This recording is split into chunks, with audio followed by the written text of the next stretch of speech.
Hello all ముందుగా అందరికీ thank you. అసలు అమ్ముకు ఆఫ్టర్నూన్ టైం లంచ్ రెసిపీస్ అన్నమాట. చిన్నపిల్లలు ఎవరికైనా లంచ్ రెసిపీస్ పోస్ట్ చేసినప్పుడు అసలు ఇంత రెస్పాండ్ వస్తుందని అనుకోలేదు. అందరూ మార్నింగ్ బ్రేక్ఫాస్ట్, ఈవినింగ్ డిన్నర్వి కూడా పోస్ట్ చేయండి అని అడుగుతున్నారు కదా. సో ఈరోజు వారానికి అంటే 7 రోజులకు సరిపడా ఒక్కొక్క బ్రేక్ఫాస్ట్ అనేది ఈరోజు మీకు చూపించేస్తున్నాను. సో ఫస్ట్ అయితే వాటర్ అనేది మస్ట్ అండి. మార్నింగ్ లేవగానే కొంచెం అన్న వాటర్ పట్టండి, 30-40 ml అంతా. నేనైతే వాటర్ కన్ఫామ్గా పడతాను. సో చలో వారానికి సరిపడా బ్రేక్ఫాస్ట్లు చూసేద్దాం. మరి అందరూ ట్రై చేస్తారని నేను అనుకుంటున్నాను. అండ్ మీ ఫీడ్బ్యాక్ కూడా కన్ఫామ్గా నాకు షేర్ చేయండి కమెంట్లో. ఫస్ట్ బ్రేక్ఫాస్ట్ వచ్చేసి ఓట్స్ బ్రేక్ఫాస్ట్ అన్నమాట. ఇది ప్లేన్ ఓట్స్ది.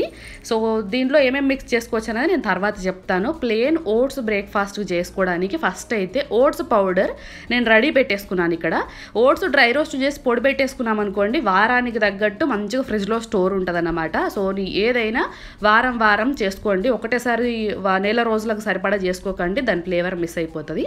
ఇక్కడ నేను ఓట్స్ పౌడర్ 2 టేబుల్ స్పూన్లు వేస్తున్నాను. పూల్ మకానా పొడి, ఇది కూడా నేను చాలాసార్లు మన లాంగ్ వీడియోలో చెప్పానండి. 6th మంత్ ఫుడ్ రెసిపీస్లో ఉంటుంది, ఒకసారి చూడండి పొడులు ఎలా చేసుకోవాలని చెప్పేసి. ఈ పూల్ మకానా పౌడర్ అనేది 1 టేబుల్ స్పూన్ వేస్తున్నాను. డ్రై ఫ్రూట్స్ పౌడర్ ఇది 1/2 టేబుల్ స్పూన్, కొంచెం తక్కువ వేయండి, ఎందుకంటే బిలో 1 year పిల్లలకు డ్రై ఫ్రూట్స్ అంత అరగవు. సో అందుకని కొద్దిగా తక్కువనే వేయండి. ఓట్స్ పౌడర్ 2 స్పూన్లు, pool makhana 1 spoon, and dry fruits powder అనేది 1/4 టేబుల్ స్పూను. వాటర్ కలిపి ఉండలు లేకుండా ఏం లేకుండా మంచిగా కలిపేసిన తర్వాత గ్యాస్ మీద పెట్టి ఒక 2 నిమిషాలకే థిక్నెస్ అవుతుందండి, ఎక్కువ అవసరం లేదు. ఈ ఓట్స్ అనేది ఈజీగా గట్టి పడుతుంది, చల్లారితే ఇంకా గట్టిగా అవుతుంది. సో లూజ్ కన్సిస్టెన్సీ ఉండగానే స్టవ్ ఆఫ్ చేసేయండి. ఫస్ట్ బ్రేక్ఫాస్ట్ రెడీ అయిపోతుంది. హెల్దీ, హై ఫైబర్, మంచిగా మార్నింగ్ చాలా ఇష్టంగా తింటారు. సో ఇది నెంబర్ 1 మండే రోజు పెట్టాల్సిన బ్రేక్ఫాస్ట్. సో ట్యూస్డే రోజు చూద్దామా రాగి బ్రేక్ఫాస్ట్. సో రాగి బ్రేక్ఫాస్ట్ అనేది చాలా మంచిదండి చిన్నపిల్లలకు. 7th మంత్ నుంచి కూడా పెట్టచ్చు, హ్యాపీగా అరుగుతుంది అండ్ చాలా మంచిది. డైజెషన్ ఇష్యూస్ కూడా ఉండవు, మోషన్ కూడా ఫ్రీగా ఉంటుంది, వాళ్ళకు హ్యాపీగా తినిపించచ్చు. ఇది వచ్చేసి స్ప్రౌటెడ్ రాగి అండి, అంటే మొలకెత్తిన రాగుల నుంచి తీసిన పౌడరు. నార్మల్ రాగి పౌడర్ తీసుకోకండి, చిన్నపిల్లలకు సరిగా అరగదు, బాగోదు కూడా, వాళ్ళకు డైజెషన్ ప్రాబ్లమ్స్ వస్తాయి. మొలకెత్తిన రాగుల నుంచి తీసిన పౌడర్ తీసుకోండి. ఇలా నేను గాజు సీసాలో మాత్రమే స్టోర్ చేసుకుంటాను, ప్లాస్టిక్ దానిలో స్టోర్ చేయకండి. 2 టేబుల్ స్పూన్లు తీసుకున్న తర్వాత దీనిలో తగినన్ని వాటర్ వేసి ఇలా ఉండలు లేకుండా కలిపేసుకున్న తర్వాత గ్యాస్ మీద పెట్టేసేయండి. పిల్లలకి ఇచ్చేది ఏదైనా కొద్దిగా లూజ్ కన్సిస్టెన్సీలో ఉండాలండి. మనం చల్లారిన తర్వాత వాళ్ళు మెల్లమెల్లగా తింటారు కాబట్టి చల్లారిన తర్వాత కొంచెం గట్టి పడుతుంది. సో కొంచెం లూజ్గానే వాటర్ వేసి కలిపేసుకున్న తర్వాత నేను అమ్ముకు 9th మంత్లో కొంచెం స్వీట్నెస్ కోసం 1 డేట్, అందులో కూడా సగం మాత్రమే వేస్తాను, జస్ట్ హాఫ్ మాత్రమే. పైన పొట్టు ఉంటుంది కదా తీసేసి లోపల కొంచెం గుజ్జు ఉంటుంది కదా, అది చేత్తో నలిపేసి వేయండి, కొద్దిగా తీసేసి. ఒక హాఫ్ మాత్రమే వేస్తాను, నేను ఫుల్ వేయను. అది కూడా 9th మంత్ నుంచి మాత్రమే వేస్తున్నాను. 8th మంత్ వరకు ప్లేన్ రాగి మాల్ట్ మాత్రమే తినిపించాను, అదే ప్లేన్ రాగిదే తినిపించాను అంతే. మీకు ఇట్లా స్వీట్ పెట్టడం, ఈ డేట్ పెట్టడం ఇష్టం లేకపోతే స్కిప్ చేయండి. ఇది వేసేసి ఉడికిచ్చేస్తే ఇది కూడా 5 నిమిషాల్లో, ఇది ఎందుకంటే స్ప్రౌటెడ్ రాగి, మొలకెత్తిన రాగుల నుంచి తీసిన పౌడర్ కాబట్టి తొందరనే ఉడికిపోతుంది. చూసారా ఇట్లా మొత్తం ట్రాన్స్పరెంట్ అయిపోయింది. ఇప్పుడు దీన్ని స్టవ్ ఆఫ్ చేసి బౌల్లో వేసేసుకొని చల్లారిన తర్వాత తినిపించడమే. చాలా బాగుంటుంది. మీరు అనుకోవచ్చు ఇందులో ఉప్పు లేదు ఏం లేదని అనుకోవచ్చు, కానీ స్ప్రౌటెడ్ రాగి కదా, టేస్ట్ చాలా బాగుంటుంది. డేట్ వేసాం కాబట్టి ఒక హాఫ్ డేట్ చాలా స్వీట్గా మంచిగా తింటారు. చాలా మంచిది కూడా, healthy food, healthy breakfast. Second కూడా అయిపోయింది, మండే ట్యూస్డే అయిపోయింది, ఇప్పుడు Wednesday. Healthy vegetable oats upma అన్నమాట. ఇక్కడ నేను క్యారెట్, పచ్చి బఠానీ, బీన్స్, ఆనియన్ అనేది నేను 9th మంత్లో కొద్దిగా ఇంట్రడ్యూస్ చేశానండి. మీకు ఇష్టం లేదు వద్దు అనుకుంటే స్కిప్ చేయండి. కరివేపాకు చాలా చిన్నగా తురుముకున్నాను. అండ్ గార్లిక్ మాత్రం మస్ట్, వెల్లుల్లి మాత్రం మస్ట్గా వేయండి. స్పైస్ లెవెల్ మనం ఇంట్రడ్యూస్ చేయాలనుకున్నప్పుడు వెల్లుల్లితోటే ఇంట్రడ్యూస్ చేస్తాం పిల్లలకి. సో నేను ఈ వెజిటేబుల్ తీసుకుంటున్నాను. అన్ని చాపర్లో వేసి, వెజిటేబుల్ చాపర్లో వేసి చాలా చిన్నగా తురుపుకోండి, లేకపోతే మిక్సీ పట్టేసుకున్నా సరిపోతుంది మీరు. సో ఇప్పుడు ఒక బాండీలో మంచిగా నెయ్యి వేసేసుకుని 1 హాఫ్ టేబుల్ స్పూన్, జీలకర్ర, కొద్దిగా నేను ఆవాలు వేస్తున్నాను అంతే, వేయకున్నా సరే. ఇంగో మాత్రం వేయండి, డైజెషన్ మంచిగా ఉంటుంది పిల్లలకు, అరుగుతుంది కూడా. సో ఇప్పుడు అది వేసిన తర్వాత అన్ని వెజిటేబుల్స్ మనం ఇందాక ప్లేట్లో పక్కకు పెట్టేసుకున్నాం కదా, అవి కూడా మొత్తం వేసేసి మంచిగా కొద్దిసేపు లో ఫ్లేమ్లో రోస్ట్ చేయండి. పసుపు వేసానండి, ఆ వీడియో క్లిప్ మిస్ అయిపోయింది, మీరు మళ్ళీ వేయలేదనుకునేరు, నేను వేసాను. వేసి మంచిగా కలపండి కొద్దిసేపు, పచ్చిదనం పోయేంత వరకు క్యారెట్ది. సో నెయ్యిలో ఫ్రై అయితే టేస్ట్ ఇంకా బాగుంటుంది. సో వెల్లుల్లి వేసాను కాబట్టి నేను చిల్లీ వేయలేదు. మీరు వెల్లుల్లి ఎక్కువ వేసాను అందుకని చిల్లీ వేయలేదు. మీరు కావాలంటే వేసుకోవచ్చు ఒక చిన్నగా తురిమి. ఇప్పుడు నేను ఓట్స్ అనేది హాఫ్ గ్లాస్ మాత్రమే తీసుకుంటున్నానండి. హాఫ్ గ్లాస్కు 3 గ్లాసుల వాటర్ వేస్తున్నాను. చూస్తారు కదా ఈ కప్పుతో హాఫ్ కప్పు ఓట్స్ తీసుకుంటున్నాను. నేను యాక్చువల్గా ఓట్స్ వేయను, ఇప్పుడు దీంట్లో అటుకులు వేస్తాను. కాకపోతే ఆ రోజు నా బ్యాడ్ లక్ ఏంటంటే అటుకులు ఇంట్లో అయిపోయాయి అన్నమాట. ఆ రోజే చూసేసరికి అయిపోయాయి. అయ్యో ఇప్పుడు అటుకులు లేవు కదా, సరే హై ఫైబర్ ఓట్స్లో కూడా ఉంటుంది కదా, చాలా మంచిది పిల్లలకు, పోనీలే అని ఓట్స్ వేసాను. కానీ వెనస్డే బ్రేక్ఫాస్ట్ అసలుకైతే అటుకులు మంచిగా నానబెట్టేసి ఇట్లా పిసుకుతే వాటర్ అంతా లేకుండా డ్రైన్ అవుట్ చేసి మెత్తగా వెన్నలాగా అయిపోతాయి. అప్పుడు అటుకులు దీంట్లో వేస్తానండి. ఈ ఓట్స్ ప్లేస్లో మీరు అటుకులు వేసుకోండి వెనస్డే బ్రేక్ఫాస్ట్కు. సో నాకు ఆ రోజు ఆన్ ది స్పాట్ అవైలబుల్గా లేదు కాబట్టి ఒక హాఫ్ కప్పు 3/4 కప్పు వరకు ఓట్స్ వేసాను. ఓట్స్ పిల్లలకు పెట్టాలి కదా అని కంటిన్యూస్గా రోజు ఓట్స్ కూడా పెట్టద్దండి, వాళ్ళకు డే బై డే చేంజ్ చేస్తూ ఉండాలి. నేను అందుకే మండే ఓట్స్ పెట్టినా అంటే మళ్ళీ ఎప్పుడో థర్స్డే ఫ్రైడే అట్లా పెట్టేస్తాను, అప్పటిదాకా పెట్టాను. బట్ ఈరోజు అటుకులు అవైలబుల్గా లేవు కాబట్టి ఈ ఓట్స్ వేసాను అంతే. సో ఇవి వేసి మంచిగా దగ్గరికి అయ్యేంత వరకు ఉడికిన తర్వాత తినిపించడమే. మీ పిల్లలు ఓట్స్ తినలేకపోతున్నారు, గొంతులో తట్టుకున్నట్టు అవుతుంది, వామిటింగ్ చేసుకుంటున్నారు అని అనుకుంటే మాత్రం మీరు ఏం చేయాలంటే ఓట్స్ను పౌడర్ చేసుకొని వేసుకోండి. ఓట్స్ ఉప్మా రెడీ అయిపోతుంది. అటుకులైనా సరే మెత్తగా స్మాష్ చేసేసుకొని వేసుకోండి. లేదు తినగలుగుతున్నారు, ఓకే మంచిగానే అంటే మింగగలుగుతున్నారు, వామిటింగ్ ఏం చేసుకోవట్లేదంటే ఇట్లానే పెట్టేసేయండి. వెనస్డే బ్రేక్ఫాస్ట్ అయిపోతుంది. ఇప్పుడు థర్స్డే ఫ్రూట్ మిక్స్. ఏంటక్క ఎప్పుడు మార్నింగ్ బ్రేక్ఫాస్ట్ వాళ్ళకు కూడా ఊరికి అదే పెట్టద్దండి, బోర్ కొట్టేస్తుంది. సో నేను ఏం చేస్తానంటే ఫ్రూట్స్ పెడతాను. ఎప్పుడు పెడతాను తెలుసా, మిడ్ ఆఫ్టర్నూన్ కానీ ఈవినింగ్ కానీ ఫ్రూట్ అనేది వాళ్ళకి ఇట్లా నార్మల్గా తినిపిస్తాను. అదొక ఫుడ్ లాగా తినిపించను, జస్ట్ వాళ్ళ క్రేవింగ్ కోసం వాళ్ళ తినిపిస్తాను తప్ప ఫుడ్ లాగా ఎప్పుడు బ్రేక్ఫాస్ట్గా కానీ డిన్నర్గా కానీ తినిపించను అనమాట. బట్ నాకు బ్రేక్ఫాస్ట్ చేసే ఓపిక లేనప్పుడు వీక్లో ఎప్పుడైనా మనం ఒకసారి వీక్గా ఉంటామండి, వారంలో ఒక్కరోజైనా ఏదో ఒకరోజు బద్ధకంగా ఉంటాం కదా, ఆ రోజు నేనేం ప్రిఫర్ చేస్తానంటే అవకాడో. వారంలో ఒక్కసారైనా అవకాడో పెడతానండి, నేను కన్ఫామ్గా పెడతాను. ఒక్కసారైనా బ్రేక్ఫాస్ట్ వేరేది ఏం చేయకుండా అవకాడో హాఫ్ వరకు ఇలా కట్ చేసి వేస్తాను. ఇది కొద్దిగా పండలేదంతే, మళ్ళీ మీరు కమెంట్ చేయకండి. మంచిగా పండిన అవకాడో హాఫ్ వరకు తీసుకొని ఒక ఫుల్ బనానా తీసుకుంటాం దీంట్లో. వారంలో ఒక్కసారైనా అవకాడో పెట్టండి. పిల్లలకు బ్రెయిన్ డెవలప్మెంట్ కానీ మంచిగా మజిల్ గ్రోత్ కానీ వాళ్ళ వెల్త్ చాలా బాగుంటుంది. సో నేను వారంలో ఒక్కసారైనా అవకాడో ఇట్లా బనానా మిక్స్ చేసి పెడతాను. మిగతా రోజులలో ఈవినింగ్ పెడతారన్నమాట. పప్పాయ కానీ బనానా కానీ ఏదైనా ఫ్రూట్ తినాలనిపిస్తే ఈవినింగ్ అట్లా కొద్దిగా తినిపిస్తానండి, డిన్నర్గా కాదు, ఈవినింగ్ అలా. సో అవకాడో హాఫ్, బనానా ఒక ఫుల్, మొత్తం ఇట్లా పప్పు గుత్తి కానీ స్మాషర్ కానీ ఉంటుంది కదా, దాంతో స్మాష్ చేసేసుకొని తింటే వెన్నలాగా తింటారు. ఎంత మంచిగా ఉంటుంది తెలుసా. అవకాడో కొద్దిగా స్వీట్గా ఉండదు కదా, బనానా కలిపేసరికి చాలా స్వీట్నెస్ ఉంటుంది.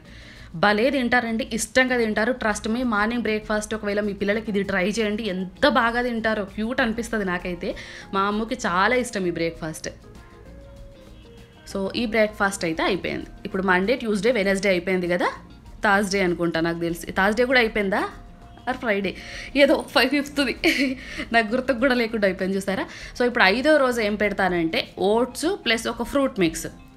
ఓట్స్ది నేను చెప్పాను కదా 2 సార్లనే పెడతాను వారానికి అని చెప్పేసి, ఎక్కువ పెట్టానండి. అటుకులు పెడతాను వెనస్డే, ఒకరోజు అటుకులు లేకపోతే ఓట్స్ వేస్తాను, కానీ ఓట్స్ 2 సార్లనే పెడతాను. ఈ ఓట్స్ రెసిపీ ఏంటంటే ఒక 2 టేబుల్ స్పూన్ల ఓట్స్, ఒక 1/2 టేబుల్ స్పూన్ అంతా డ్రై ఫ్రూట్స్ పౌడర్, ఈ 2 వేసి వాటర్ వేసి మంచిగా లమ్స్ ఏం లేకుండా ఉండలేం లేకుండా కలిపేసి స్టవ్ మీద పెట్టేస్తాను. సో స్టవ్ మీద పెట్టేసిన తర్వాత ఇది ఫ్రైడే రోజు కదా, థర్స్డే రోజుది అయిపోయింది, ఇది ఫ్రైడే రోజుది అన్నమాట. సో ఫ్రైడే రోజు మంచిగా ఇట్లా స్టవ్ మీద పెట్టేసి లమ్స్ వేయకుండా కలిపేసి ఇట్లా థిక్గా అయ్యేంత వరకు, వేడిగా ఉన్నప్పుడు కొద్దిగా లూజ్గానే కనిపిస్తుందండి, చల్లారినంత కొద్ది గట్టిగా అవుతుంది. ఓట్స్ కొన్న స్వభావం అది, చల్లారిన కొద్ది గట్టిగా అవుతుంది అన్నమాట. సో కొద్దిగా లూజ్గా ఉన్నప్పుడే స్టవ్ కట్టేసేయండి. సో ఇప్పుడు ఆఫ్ చేసిన తర్వాత దీనిలో సపోటా కలుపుతాను నేను. సపోటా కూడా చాలా స్వీట్గానే ఉంటుంది, పిల్లలకు చాలా మంచిదండి. నేనేం చేస్తానంటే ఒక్కొక్కసారి బ్రేక్ఫాస్ట్లో నేను చెప్పాను కదా ఓట్స్ వారానికి 2 సార్లు పెడతానని, ఒకసారి ఏమో ప్లెయిన్గా పెడతాను అలానే, ఒకసారి ఏంటంటే ఏదైనా ఫ్రూట్ మిక్స్ చేసి పెడతాను. మీరు దీనిలో బనానా వేసుకోవచ్చు, సపోటా వేసుకోవచ్చు, ఇంకా వేయాల్సింది అవకాడో వద్దులేండి, కొంచెం చేదుగా అనిపిస్తుంది. నేను మోస్ట్లీ బనానా లేకపోతే సపోటాని ఎక్కువ ఇవే కలుపుతాను. ఇంకా లేదు అంటే నార్మల్ ప్లెయిన్గా తినిపించేస్తాను, కానీ సపోటా కలపండి, చాలా బాగుంటుంది. మీరు సపోటా ఇట్లా వేసి నలపడము అంత కష్టం అనిపిస్తుంది అంటే సపోటా మిక్సీ పట్టండి. మిక్సీ పడితే మెత్తగా అయిపోతుంది కదా, అది తీసుకొచ్చి ప్యూర్ దీనిలో కలిపేసేయండి. చాలా బాగుంటుంది టేస్ట్. సపోటా కూడా చాలా మంచిదండి పిల్లలకి. సో నేను ఒక ఫుల్ వేస్తున్నాను, అమ్ముకి ఇష్టం కాబట్టి. మీరు ఇష్టం లేదనుకుంటే ఒక హాఫ్ వరకు వేసుకోవచ్చు. లేదు ఫ్రూట్ కలపడమే ఇష్టం లేదు అనుకుంటే ఇట్లానే ప్లెయిన్ ఓట్స్ తినిపించవచ్చు. సో ఫ్రైడే రోజు బ్రేక్ఫాస్ట్ ఇది. హ్యాపీగా తినేస్తుంది మా అమ్మ. సపోటా, బనానా, అవకాడో, ఇంకా పపాయ, ఈ ఫ్రూట్స్ అంటే చాలా ఇష్టం అనమాట. అందుకే ఈ ఫ్రూట్స్ ఎక్కువ పెడతా ఉంటాను. సో ఇండివిజువల్గా ఇస్తే అసలు తినదు, అందుకే దీన్ని ఏదేలోనైనా కలిపిచ్చేస్తానమాట. సో ఫ్రైడే రోజు బ్రేక్ఫాస్ట్ ఇలా సింపుల్గా కంప్లీట్ చేసేస్తాను హ్యాపీగా. ఇప్పుడు సాటర్డే రోజు 6th బ్రేక్ఫాస్ట్. ఇది వచ్చేసి వెజిటేబుల్ ఇడ్లీ. అమ్మోకి ఏదైనా బ్రేక్ఫాస్ట్ ఇష్టము, చాలా ఎక్కువగా నీట్గా కంప్లీట్గా తింటుంది అంటే ఇడ్లీ అండి. అది కూడా బిఫోర్ 8th వరకు, 6th 7th 6thలో పెట్టలేదు నేను, 7th ఎండింగ్లో స్టార్ట్ చేశాను అనుకుంటా. 7th ఎండింగ్లో తినలేదు, 8thలో తినలేదు, బట్ 9th నుంచి పర్లేదండి, మంచిగా తింటుంది. ఇప్పుడు అమ్మోకి 9th ఎండింగ్ కంప్లీట్ అయిపోతున్నాయి, 10th పడతాయి అన్నమాట. సో అందుకే 8th and 9th రెసిపీస్ ఇంకా సూన్ పోస్ట్ చేసేస్తాను, అయిపోతుంది. వెజిటేబుల్ ఇడ్లీలో ఫస్ట్ క్యారెట్, మోస్ట్లీ క్యారెటే తీసుకుంటారు వెజిటేబుల్ ఇడ్లీలో. అంటే క్యారెట్ మంచిగా తురిమేయండి, పైన చెక్కు తీసేసి తురిమిన తర్వాత ఇందులో అమ్మకు కావాల్సినంత ఒక 2 టేబుల్ స్పూన్లు అలా ఇడ్లీ పిండి తీసేసుకొని దానిలో క్యారెట్ తురిమి వేసి లూజ్ కన్సిస్టెన్సీ కలపండి. వాటర్ వేసి, అంత గట్టిగా ఉంటే గట్టిగా వస్తాయి ఇడ్లీలు. వాటర్ వేస్తేనే, లూజ్గా ఉంటేనే పిండి అనేది మంచిగా ప్లఫీగా వస్తాయి, ఇట్లా లూజ్ విడిపోయినట్టు వస్తాయి అన్నమాట. సో దీంట్లో నేను క్యారెట్ తురిమి వేసేస్తున్నాను. ఇంత పిండి ఇంత ఇడ్లీ తినగలుగుతుందా అక్క అని కమెంట్ చేయకండి, నాకు అందాద తెలియదు అన్నమాట. అమ్ముకి ఎంత అయితే ఎంత సరిపోతుందో అంత పెట్టేసి మిగతాయి నేనే తినేస్తాను. సో అంతా ఎందుకు తక్కువ చేయడం, తర్వాత సరిపోకపోతే బాధపడ్డా. కొంచెం ఎక్కువ చేసి పెట్టేసుకోండి, మీ పిల్లలు ఒకవేళ తినకపోయినా మనం తినచ్చు కదా. సో ఇట్లా వాటర్ వేసి కలిపేసుకున్న తర్వాత మంచిగా దానికి ప్లేట్కి నెయ్యి అప్లై చేయండి. నెయ్యి ప్లస్ ఈ వెజిటేబుల్ ఇడ్లీది చాలా బాగుంటుంది కాంబినేషను. అండ్ ఇక్కడ ఒకటి ఏంటంటే, మా అమ్మ ఇట్లా ఇడ్లీ పెట్టిన తర్వాత ఉత్త ఇడ్లీ ఇస్తే అస్సలు తినదండి. వాళ్ళకు గొంతులో తట్టుకున్నట్టు అనిపిస్తుందో లేకపోతే అతుక్కుపోయినట్టు అనిపిస్తుందో కానీ సరిగా తినలేదు. ఒక హాఫ్ ఇడ్లీ తింటే ఎక్కువ అనుకుంటాను, నాకు అసలు తినలేదన్నమాట అంత ఇష్టంగా. అయితే నేను ఏం చేస్తానంటే దీనికి సొల్యూషన్ మీకు చూపిస్తాను. ఫస్ట్ అయితే ఇడ్లీ పెట్టేద్దాం. సో నాకైతే 4 ఇడ్లీలు కంప్లీట్గా వచ్చాయి, బట్ 4 తినదు. మోస్ట్లీ 1.5 or 2 అంతే, మిగతా 2 నేనే తినేస్తాను. ఇలా ఎవరైనా ఉన్నారా పిల్లల కోసం చేసి మనం కూడా తినేవాళ్ళు ఎవరైనా ఉంటే నాలాగా కమెంట్ చేయండి. నేనైతే హ్యాపీగా తినేస్తాను, ఎందుకంటే నెయ్యి ప్లస్ మంచి వెజిటేబుల్ ఇడ్లీ కదా, మంచిగా హెల్త్కి కూడా చాలా మంచిది కదా, ఇలాగా మంచిగా తినేస్తాను. సో వాటర్ అనేది ముందే ఇట్లా కొద్దిగా వేడి చేసి పెట్టేసుకోండి. ఎక్కువ టైం పెట్టద్దండి, ఒకటే ప్లేట్ కాబట్టి నేను మోస్ట్లీ 6-7 minutes పెట్టేస్తాను మీడియం ఫ్లేమ్లో. అంతకంటే ఎక్కువ పెడితే ఇడ్లీలు హార్డ్గా వస్తాయి.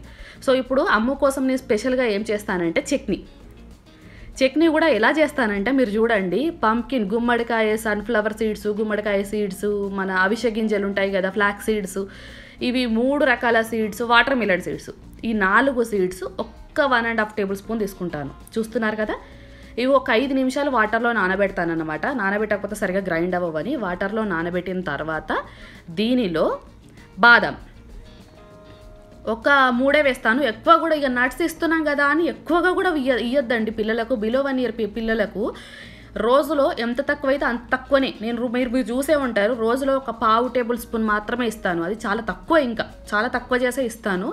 ఎందుకంటే వాళ్ళకి నట్స్ ఇప్పుడే తొందరగా అంత డైజెషన్ అరగదు, అందుకని నేను తక్కువగా ఇస్తాను. సో నట్స్ ఇవన్నీ కలిపి నేను తక్కువనే వేసి దీనిలో పల్లీలు మంచిగా లో ఫ్లేమ్లో రోస్ట్ చేసేసుకున్న పల్లీలు, 2 వెల్లుల్లి, ఒక చిన్న చిల్లీ, ఇవంతా వేయట్లేదండి, ఒకటే వేస్తున్నాను. గ్రైండ్ చేసిన తర్వాత అమ్మకు కొద్దిగా పక్కకు తీసేసి మళ్ళీ నేను చిల్లీ తర్వాత యాడ్ చేసేసుకుంటాను అనమాట నా కోసము. చిల్లీ వాటర్ వేసేసి మొత్తం ప్యూర్ ఇలాగా మిక్సీ పట్టేసుకున్నానా. ఇంత తీసుకున్నానా, దీనిలో క్వాంటిటీ చూసారా, అమ్ముకు నేను ఎంత తీసుకున్నాను, జస్ట్ 2 tablespoons, చిన్న టేబుల్ స్పూన్తో జస్ట్ 2 tablespoons తీసుకొని మొత్తం వాటర్ యాడ్ చేస్తాను నేను. ఎందుకంటే అమ్ముకు ఆ ఫ్లేవర్ మంచిగా ఉంటుంది, చట్నీ లాగా కొంచెం లూజ్ కన్సిస్టెన్సీ అయితే తింటుంది అని చెప్పేసి మాత్రమే ఈ చట్నీ చేస్తాను తప్ప మొత్తం అమ్ముకే పెట్టేయనండి ఆ చట్నీ అంతా తీసుకొని. చూసారా ఎంత వాటర్ వేసారో నేను. ఈ వాటర్లో ఇడ్లీ వేసేసుకొని మంచిగా స్పూన్తో స్మాష్ చేసి తినిపిస్తాను. ఎంత మంచిగా తింటుందో ఒకసారి మీ పిల్లలకి ఇట్లా ట్రై చేయండి. ఎందుకంటే నార్మల్ ఇడ్లీ వాళ్ళకు కొంచెం అతకపోయినట్టు ఉంటుందండి, గొంతుకు అడ్డంగా తినలేరు. సో చట్నీయే ఒక చిన్న టేబుల్ స్పూన్తో ఒక 2 టేబుల్ స్పూన్లు తీసుకొని మిగతా వాటర్ యాడ్ చేసేసుకొని మంచిగా దానిలో వెజిటేబుల్ ఇడ్లీ వేసి స్మాష్ చేసి తినిపించండి. భలే ఇష్టంగా తింటారు. బాగుంటుంది ఆ ఫ్లేవర్ కూడా. అయ్యో సాల్ట్ వేయలేదు కదా అక్క మనకే నచ్చదు అని అనుకోకండి. పిల్లలకు సాల్ట్ అలవాటు చేయొద్దండి. ఇప్పుడే నేను మోస్ట్లీ 10th వరకు పెట్టాను, 11th మంత్ నుంచి మనం పెడతాను, కానీ సాల్ట్ అయితే ఇప్పుడు యాడ్ చేయట్లేదు, చేయొద్దండి. ఎందుకంటే కిడ్నీస్ మీద ఎఫెక్ట్ పడుతుంది, వద్దు. సో చూసారా ఎంత మంచిగా అయిందో, క్రీమీగా హ్యాపీగా తినేస్తుంది అమ్ము. వెజిటేబుల్ ఇడ్లీ చాలా ఇష్టం. ఇప్పుడు లాస్ట్ ఇంకా బ్రేక్ఫాస్ట్ సండే రోజు కొంచెం బద్ధకంగా ఉంటుంది, మనం లేవడమే కష్టం కదా. మనకు యాక్చువల్గా మనకు చిన్నప్పటి నుంచి ఉన్నది ఏంటి, సండే అనగానే ఉప్మా కదా. అమ్ముకు కూడా ఈరోజు వెజిటేబుల్ సూజీ అంటే ఉప్మా పెట్టేద్దామని చెప్పేసి నేను ఏం చేశానంటే నెయ్యిలో కొద్దిగా సన్నప్రవ ఉప్మా ఉంటుంది కదా, అది వేయిస్తున్నాను. నేను ఇక్కడ ఒక్కొక్క సండే ఏం చేస్తానంటే ఇక్కడ సూజీ సన్నప్రవ ఉప్మా తీసుకుంటున్నాను. ఒక్కొక్క రోజు మిల్లెట్ ఉప్మా రవ్వ ఉంటుంది, అది తీసుకుంటాను. రాగి ఉప్మా రవ్వ దొరుకుతుంది, అది వేస్తాను. రోజు ఎప్పుడు వారంలో ఇదే ఉప్మా రవ్వ పెట్టనండి, చేంజ్ చేస్తూ ఉంటాను, డిఫరెంట్ ఉప్మా రవ్వలు పెట్టేస్తాను. సో ఈ ఉప్మా రవ్వ నేతిలో వేయించిన తర్వాత మళ్ళీ నెయ్యి వేసేసుకొని కొద్దిగా జీలకర్ర, ఆవాలు, దీంతోపాటు తురిమిన క్యారెట్ అండ్ వెల్లుల్లి. ఇక్కడ నేను చిల్లీ యాడ్ చేయట్లేదు, ఎందుకంటే వెజిటేబుల్ ఉప్మా కొంచెం చిల్లీ వేస్తే మరి ఘాటుగా అయిపోతుందేమో అని ఒక 4-5 వెల్లుల్లి చిన్నగా తురిమేసుకొని వేసేస్తున్నాను. ఆ వెల్లుల్లి ఘాటే సరిపోతుంది. అండ్ క్యారెట్ తురుము కూడా కొద్దిగా ఎక్కువనే తీసుకోండి. వెజిటేబుల్ ఎంత ఎక్కువ ఉంటే పిల్లలకి అంత మంచిదే. ఇదంతా నేతిలో ఫ్రై అయిన తర్వాత 1/2 కప్పు ఉప్మా రవ్వకు 3 కప్పుల వాటర్ వేసి మరిగించండి. 3 కప్పుల వాటర్ వేసిన తర్వాత వాటర్ మరిగిన తర్వాత యాజ్ యూజువల్ ఉప్మా రవ్వ వేయడము మన మంచిగా అయిన తర్వాత పక్కకు దించేసి పిల్లలకు తినిపించేయడమే. ఎప్పుడు ఎవ్రీ వీక్లో నేను ఉప్మా చేస్తాను, కానీ ఇదే ఉప్మా రవ్వ తీసుకోనండి. చెప్పాను కదా, సన్నపు రవ్వ ఉంటుంది, రాగి ఉప్మా రవ్వ ఉంటుంది, మిల్లెట్ ఉప్మా రవ్వ ఉంటుంది, అట్లా డిఫరెంట్ చేంజ్ చేస్తూ ఉంటాను. సో సండే బ్రేక్ఫాస్ట్ కూడా అయిపోయింది, హ్యాపీగా తినేస్తారు. ఇందులో ఏ బ్రేక్ఫాస్ట్ అయినా నచ్చదు పిల్లలకు అనేది ఉండదు, హ్యాపీగా నచ్చుతుంది. ఇష్టంగా చేసి పెట్టండి, మంచిగా చేసి పెట్టండి. మా అమ్మని చూసారా భలే అరుస్తుంది కదా, కేకలు వినిపిస్తుంటే మీకు. అండ్ ఇది పక్కకు పెట్టేస్తే సో ఇవి అండి వారానికి సరిపడా 7 రోజులకు సరిపడా 7 బ్రేక్ఫాస్ట్లో మీకు అందరికీ యూజ్ అయ్యాయి, నచ్చాయి అని నేను అనుకుంటున్నాను. ఇవన్నీ అయితే ఈజీగా పిల్లలు తినేస్తారు. ఇవి కూడా తినట్లేదు, ఏమైనా రెసిపీ తినట్లేదు అంటే నాకు కమెంట్ చేయండి. ఇంకా దానికి ఆల్టర్నేట్ మళ్ళీ నేను నెక్స్ట్ కమింగ్ అప్ వ్లాగ్లో వేరే బ్రేక్ఫాస్ట్ రెసిపీస్ అనేది పోస్ట్ చేస్తాను. సో మా అమ్మకైతే ఈ 7 హెల్తీ బ్రేక్ఫాస్ట్ మంచిగా తినేస్తుంది. అప్పుడప్పుడు ఏమైనా ఒక్కొక్కటి చేంజ్ చేస్తూ ఉంటాను. ఇప్పుడు ఈ ప్లేస్లో వెజిటేబుల్ ఉప్మా ప్లేస్లో ఇంకేదైనా పోహాతో చేసిందో, లేకపోతే ఇంకా రెడ్ రవ్వతోటి అది ఉంటాయి కదా, గోధుమ రవ్వతోటి అట్లా చేంజ్ చేస్తూ ఉంటాను. ఇంకా మీకు ఇందులో ఏమైనా చేంజెస్ కావాలంటే చెప్పండి, మళ్ళీ ఎప్పుడైనా బ్రేక్ఫాస్ట్ రెసిపీస్ వేరే పెడతాను. సో మొత్తానికి మన వీడియో అయితే సక్సెస్ఫుల్గా కంప్లీట్ అయిపోయింది. ఇంకా నెక్స్ట్ వ్లాగ్లో మళ్ళీ ఒక ఇంట్రెస్టింగ్ ఫుల్ లాంగ్ రెసిపీస్తో మళ్ళీ కలుద్దాం. ఈ లాంగ్ వీడియో అయితే నచ్చితే మాత్రం ప్లీజ్ అస్సలు మర్చిపోకుండా మీరు చేయాల్సిన పని like, share, subscribe, also comment. Bye.